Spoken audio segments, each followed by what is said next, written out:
Kim and I knew the definitions of the words passive and portfolio income, and we knew we wanted them in our lives. But for 5 years, we did not have these two types of income.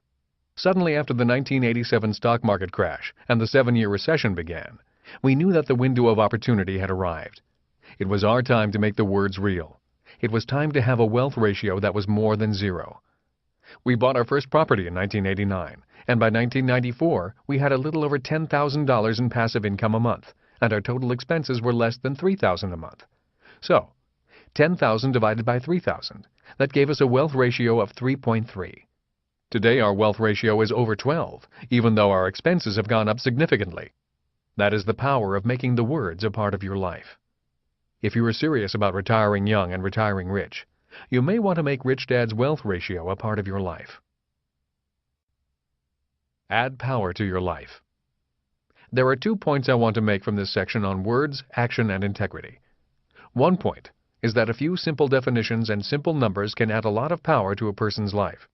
Just as any good shopper would want to know the price per pound, each of us should be aware of our debt-to-equity ratios, your personal wealth ratio, and other simple mathematical indicators.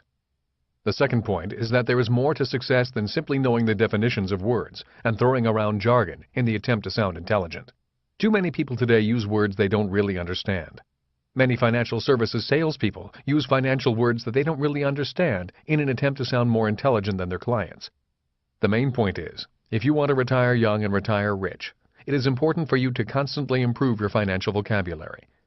But to fully improve your vocabulary, it is also important to know more than just the definition of the word. In my opinion, it is important to make that word a part of your life and your reality. For example, when I say the word passive income, I say it with passion, because it is an important part of my life. Passive income means as much to me as pay raise means to many employees. I've spent years learning how to convert earned income into passive income. The more time I spend actually converting earned income to passive income, the more real-life experience I gain. While both dads did not stress the importance of the same words, they both stressed the importance of the word integrity. Both dads agreed that one of the definitions of integrity was the correlation between a person's words and a person's actions. Both dads said, listen to what a person says, but more importantly, watch what a person does. My real dad constantly reminded his children about the importance of keeping one's word. He would say, ultimately, we are our words. If your words are no good, then so are you. That is why he also said, never make promises you don't plan to keep. One of the more simple, yet powerful parts of my plan to have a life of great wealth was to make sure I had the integrity to be true to my words and respect the power of words by matching my word to my actions. Rich Dad said, if you will keep your small agreements, you will keep your big agreements. A person who cannot keep his or her small agreements can never have bigger dreams come true. I bring this idea in now because there are so many people who have big plans, but their big plans never come true. The reason is, too many people have big plans but fail to keep their small agreements. As Rich Dad said, people who do not keep their small agreements are people who cannot be trusted. If you cannot be trusted with small agreements, people will not help you make your big dreams come true.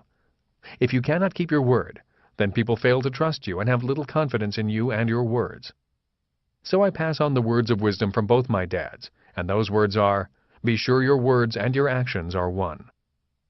In summary, if you want to retire young and retire rich, take the time to constantly upgrade your financial vocabulary and have the integrity to walk the talk rather than just talk.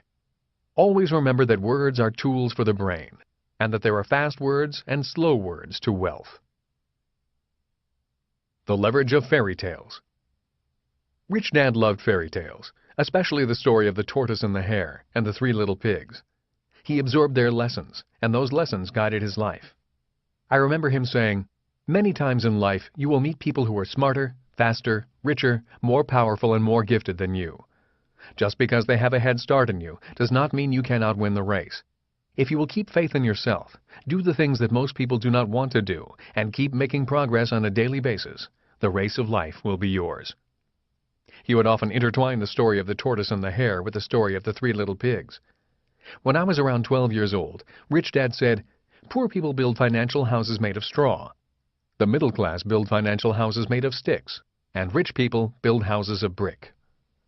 He would then add, To be a successful tortoise, it's okay to be slow, but be sure you are slowly building a house of bricks.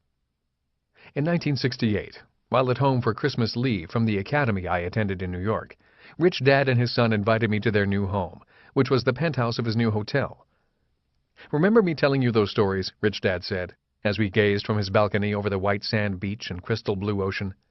"The stories of the tortoise and the hare and the three little pigs?" "I do," I said, still amazed at the beauty of their new home, high on top of their new hotel. "I remember them well." "Well, here is the house of bricks," he said with a grin. In 1968, while standing on the balcony of his penthouse, Rich Dad reminded me of another fairy tale. "Do you know the story of the ugly duckling?" he asked. I nodded my head as I leaned over the balcony. Well, most of my life I saw myself as the ugly duckling. When I dropped out of school at age 13, I saw the world as an outsider, someone who did not fit, someone who had been left behind. While working in my parents' store, high school boys would come in and push me around or damage the store, knocking cans off the shelves, or throwing oranges out on the road and daring me to do something about it. "Did you ever fight back?" I asked. "Twice, but I got pretty badly beaten," said Rich Dad. "You used the story of the ugly duckling to keep you going, didn't you?" "I used the story of the ugly duckling, the story of the three little pigs, the story of David and Goliath, the story of the tortoise and the hare to keep me going. Instead of letting those bullies get me down, I used their actions to inspire me to do better. Today, I have a house of bricks, and we are in the penthouse in that house of bricks." "You became the swan?" I said with a smile. "Well, I wouldn't go that far," Rich Dad chuckled. "The point is that we can all grow, evolve, and make dramatic changes in our lives if we want to. The other point is that fairy tales can come true. Ugly ducks can become beautiful swans, and slow tortoises can win the race." From slow plan to fast plan. In one of my classes, a young woman asked, "What is the first step?" I explained that in 1989, 2 years after the market crashed and a recession set in, Kim and I were working on our plan. We had agreed that we would buy 2 pieces of real estate a year for 10 years. As the market crashed, we found more and more deals as more and more people panicked. In less than a year, we had purchased 5 small rental properties, each with a positive cash flow. I estimate that we had looked at over 600 properties just to find those 5 small houses that made investment sense. But now the market was getting worse, and more deals were appearing. The problem was, we were out of money. I realized that we were at the limits of our context, our reality. "So it was time to change your reality?" asked another student. "Yes," I said. "It was time to change or miss a window of opportunity." The first thing I did was admit to myself that I was being a tortoise who wanted to quit. And it was not time to quit, it was time to push on. Keeping the lessons from those fairy tales in mind, I continued instead of giving up. One day after Kim and I had just come back from a trip, the phone rang. The call was from my favorite real estate broker. "I just found the deal of the day," he said. "If you are interested in it, I'll give you a half-hour head start before I tell another one of my clients." He told me it was a 12-unit apartment house that was in a great area, and it was only $335,000, $35,000 down, and the seller was anxious to sell. The broker then faxed me the sales data on the property with a rough pro forma on income and expenses. I told the broker to give me half an hour, and I would drive out immediately to look at it. When I got there, I realized why it was such a great deal, so I dashed to a payphone and told the broker I would take it. Even though we had no money, I offered the sellers what they were asking, which was $35,000 down, and they would carry the $300,000 at 8% interest for 5 years. It was such a great deal that I could not pass it up. My only problem now was to find the $35,000 in 30 days, which was when the couple wanted to move out. "So how did you afford it?" asked the student. "Or did you afford it?" Finally, after sweating, praying, and doing our best not to quit, we took our paperwork to our bank and presented our story to the bank manager. After he turned us down, I asked him why he turned us down, and what could I have done better. Then I went to the next bank, with the first banker's improvements incorporated into our pitch, and was again turned down. Each time our presentation was clearer and much more professional. We could now explain in banker's words why it was such a great investment. The 6th banker said yes. He had the $35,000 check for us in 2 days, and with 3 days to spare, we went to the escrow office and bought the 12-unit apartment house. "What happened after that?" asked the student. The real estate market continued to slide, and even though we still had very little money, we kept buying. By 1994, the market turned up and we were financially free for the rest of our lives. That 12-unit apartment building sold for over $500,000 in 1994 and had put over $1,100 a month in our pocket during that period.